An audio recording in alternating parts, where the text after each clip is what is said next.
l'industrie pharmaceutique, c'est le diable. C'est pas nos amis, c'est le diable. C'est les gens qui vendent des choses. Ils sont condamnés, ils s'en foutent. Ça fait une toute petite partie. Personne ne va jamais en prison. Moi, pour aller aussi loin que possible, moi, je suis pour un Nuremberg de l'industrie pharmaceutique. Ah, carrément, ouais. On sait qu'Oxycontin, c'est 5 à 600 000 morts.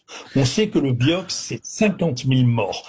Mais dis donc, quand il s'agit de ça n'importe où dans le monde, on appelle ça des crimes contre l'humanité. Il y a que pour l'industrie pharmaceutique. On sait qu'ils ont menti. Après, les types disent, de temps en temps, ils s'excusent. Alors, le New England dit, non, on s'est trompé. Le Lancet dit, non, effectivement, on s'est fait leurrer. Tous les congrès, tout ce qui était sur la douleur qui représentait un marché absolument phénoménal était entièrement acheté par Purdue. Donc, au bout d'un moment... Vraiment entièrement acheté, enfin, je veux dire, la corruption s'est étendue de manière systémique, complète. Systémique.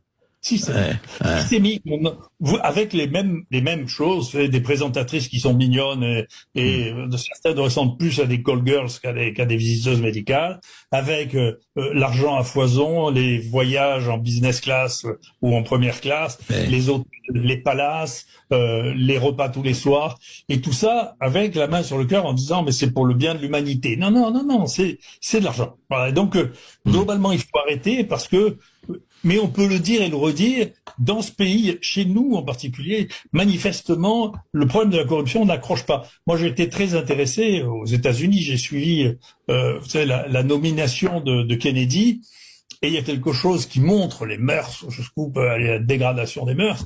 Il y a sa cousine germaine, Caroline, qui a été ambassadrice pour Merck, qui a travaillé... Pour les laboratoires Merck, oui. Le laboratoire Merck, qui a dit, mais non, il faut pas dire ça, c'est très bien l'industrie pharmaceutique. Et puis, la presse qui fait son boulot là-bas, il y a une presse qui fait son boulot, elle dit, mais vous savez, elle a 6 millions d'actions dans l'industrie pharmaceutique. Donc, vous savez, elle s'est tout de suite.